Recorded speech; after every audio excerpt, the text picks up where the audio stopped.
different modes. They are thermal conduction, convection, and radiation. First, let us learn about thermal conduction. Thermal conduction is a mechanism of heat transfer between two adjacent parts of a body, or between two bodies in thermal contact because of a temperature difference. For example, observe the person holding an iron rod at one end and placing the other end in fire. One end of the iron rod, which is in the flame, at a high temperature, and the other end at low temperature. Heat flows from the hot end to the cold end by thermal conduction. And as a result, after some time the person drops the rod. When heat is supplied at one end of the rod, the molecules in hotter regions gain kinetic energy and start vibrating faster. These vibrations are passed on to neighboring molecules through intermolecular bonds. In this way, the energy is eventually transferred to the whole body. Thermal conductivity of a substance, which is usually referred to as conductivity, depends on the state and nature of a substance.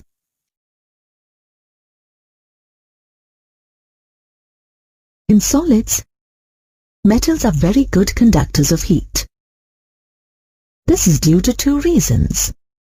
One is that the molecules are very closely packed and thus help transfer vibrational energy quickly. The second reason is that metals contain a large number of free electrons, which also contribute to the quick transfer of heat energy. The free electrons close to the heat source receive heat and move faster through the metal. During this process, they collide with molecules and other electrons and pass a part of their energy on to them. In the case of gases, the molecules are far apart and hence the exchange of energy among them is very difficult. Therefore, gases are very bad conductors of heat. In the case of liquids, the intermolecular space is more than in solids and less than in gases. Therefore, the conductivity of liquids is greater than that of gases, but less than that of solids. Now consider a metallic rod of length L and a cross-sectional area A. Let the two ends of the rod be maintained at two different constant temperatures, T1 and T2. These temperatures are maintained by placing one end of the rod in a steam chamber and the other in a chamber with flowing water. Temperatures T1 and T2 are maintained in such a way that T1 is greater than T2. The end of the rod where the temperature is T1 is hotter than the other. Let us also assume that the rod is fully insulated and there is no loss of heat to the surroundings. Heat starts flowing from the hot end to the cold end, and after some time there will be a steady flow of heat through the rod. The rate of heat flow is defined as heat current H. If delta Q is the heat flowing across any cross-section in time, delta T, then heat current H is equal to delta Q by delta T. Let this be equation 1. In a steady state, the temperature of the rod decreases uniformly from the hot to the cold end of the rod. The change in temperature per unit length is defined as the temperature gradient. Since the change in temperature for a length of L is T2 minus T1, the temperature gradient is expressed as T2 minus T1 by L. Let this be equation 2. It is experimentally found that in a steady state, heat current H is directly proportional to the temperature difference between the two ends and cross-sectional area of the rod. It is also found that H is inversely proportional to the length of the rod. That is, H is equal to delta Q by delta T, which is equal to Ka into T1 minus T2 by L. Let this be equation 3, where K is the proportionality constant and is called the thermal conductivity of the material.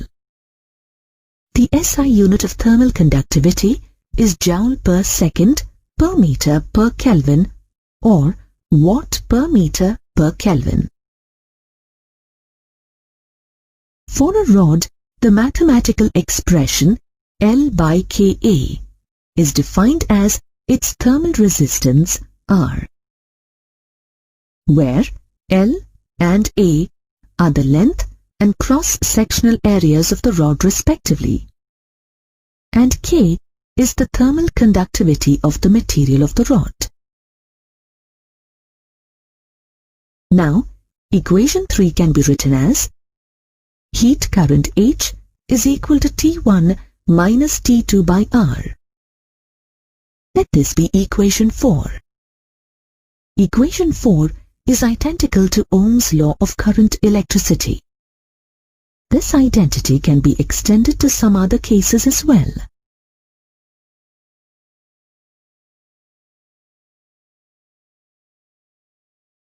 For example, if two rods of thermal resistances R1 and R2 are connected in series, then the equivalent thermal resistance R of the combination is expressed as R is equal to R1 plus R2.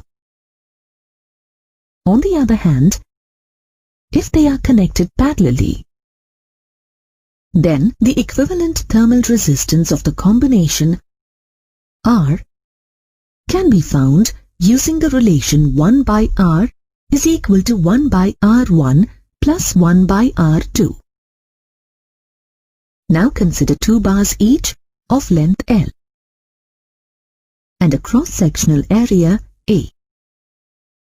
The bars, made of different material of thermal conductivity K1 and K2 respectively, are soldered end to end, and the free ends are maintained at two different temperatures T1 and T2, with T1 greater than T2. In a steady state, heat current in the first rod is equal to heat current in the second rod. If the junction temperature is T0, then K1A into T1 minus T0 by L is equal to K2A into T0 minus T2 by L, or K1 into T1 minus T0 is equal to K2 into T0 minus T2. The junction temperature T0 is equal to K1 T1 plus K2 T2 by K1 plus K2. Since heat current through the combination is equal to heat current through the first rod, if the equivalent thermal conductivity of the combination of two conductors is K, then we can write Ka into T1 minus T2 by 2L is equal to K1A into T1 minus T0 by L. On simplifying, we get K into T1 minus T2 is equal to 2K1 into T1 minus T0. Substituting the value of T0, we get K into T1 minus T2 is equal to 2K1 into T1 minus K1 T1 plus K2 T2 by K1 plus K2. On further simplifying, we get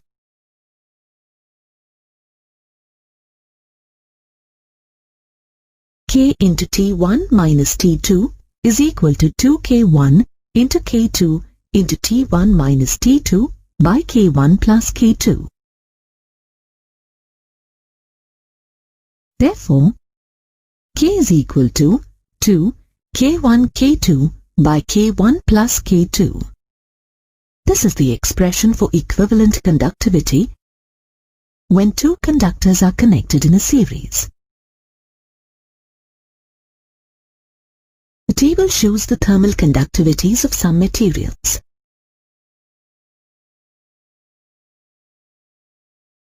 Metals have very high thermal conductivities and hence conduct heat rapidly. Materials like wood, bakelite, and wool are bad conductors. When loss of heat by conduction is to be restricted, the body must be surrounded by an insulating substance. For example, we use woolen clothes in winter to prevent loss of heat, as the air is entrapped in the pores of the wool fabric, which acts as an insulator. When heat is to be transmitted faster, good conductors are used in the process. For example, cooking utensils, water coolant systems in car radiators, and nuclear power plants all use good conductors.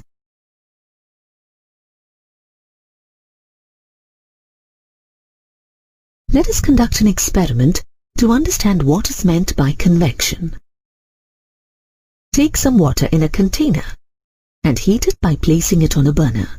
The bottom of the container absorbs heat from the burner and then conducts it into the water. Since the entire water body is not in contact with the bottom of the container, all the layers of water cannot absorb heat by conduction. The water that is in contact with the bottom of the container absorbs heat by conduction, and its temperature increases. Because of a rise in temperature, this part of water expands, and as a result, its density decreases. This low-density warm water is lifted up towards the surface due to buoyancy, and the denser cold water moves down and comes into direct contact with the hot base of the container.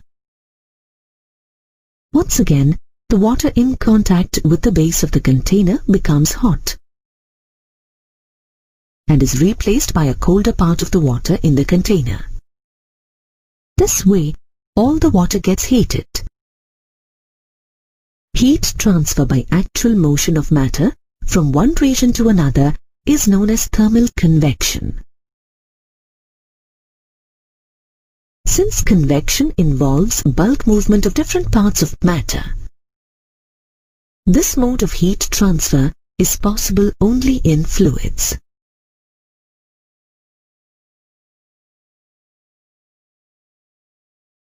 Thermal convection can be natural or forced. If the convection is caused by difference in density due to thermal expansion, then it is called natural convection. The heating of water is an example of natural convection. Gravity plays an important role in natural convection. That is why, in natural convection, heating is always in the upward direction. If the container is heated at the top, transmission of heat by convection does not take place in the downward direction. Natural convection is responsible for many day-to-day phenomena. For example, In coastal areas, wind blows from the sea to the land in the daytime. This is known as sea breeze. The sea water warms up slower than the land because of high specific heat capacity of water. As a result, the air above the land becomes hotter and moves up, creating a low-pressure area. Now, the air above the seawater moves towards the land and forms the sea breeze. During the night time, exactly the reverse process takes place. Air moves from the land to the sea. This is known as land breeze. Trade winds are another example of natural convection. The steady surface winds blowing from the northeast and the southeast towards the equator are called trade winds.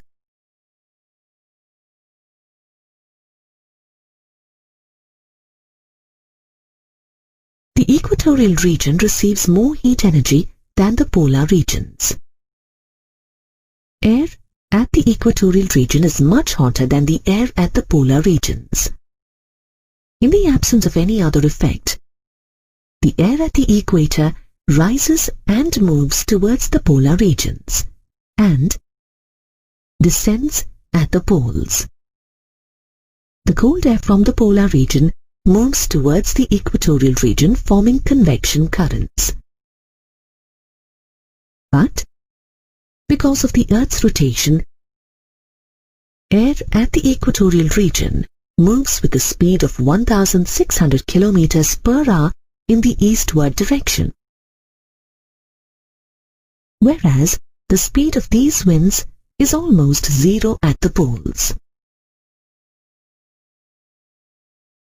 These two movements of air, one because of convection and the other because of the Earth's rotation,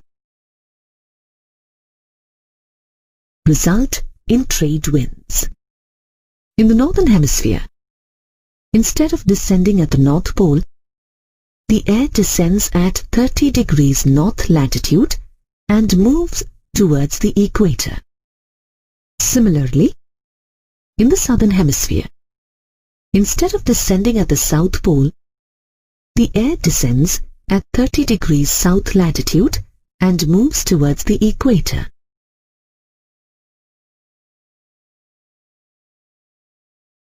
Let us now discuss forced convection. If the movement of matter is caused by a pump or blower for transfer of heat, it is called forced convection.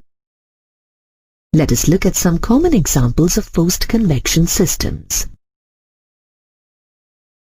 One of the most common examples of forced convection that we see around us is the working of a hair dryer. Air at room temperature is sucked by a motor and heated up by forced convection as it passes over the hot coils inside the dryer. This hot air is then blown out through the nozzle provided. The human circulatory system is another example of forced convection. Blood is forced through the circulatory system by the heart to maintain the required uniform temperature throughout the body. The third mode of heat transfer is thermal radiation, where heat is transmitted even through vacuum in the form of electromagnetic waves. The electromagnetic waves emitted by a body by virtue of its temperature is called thermal radiation.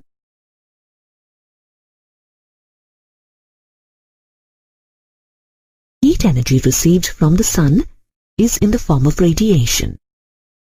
Like any other electromagnetic waves, thermal radiation can travel at a speed of 3 × 10⁻⁸ meters per second.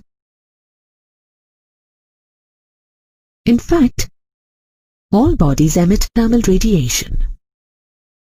The rate of emission of thermal radiation depends on the temperature of the body. When thermal radiation falls on a body, it is partly absorbed and partly reflected. The amount of heat absorbed by a body depends on its color. Black bodies have a greater capacity of absorbing radiant energy. This is the reason why we wear light-colored clothes during summers and dark-colored ones during winters. A thermos flask is designed to minimize heat loss by all the three modes of heat transfer. This consists of a double-walled, evacuated glass vessel, with its inner and outer walls coated with silver. The vacuum between the two walls prevents heat loss by conduction and convection. The silver coating on the walls prevents exchange of heat by radiation. Therefore, heat transfer is minimized by controlling conduction, convection, and radiation.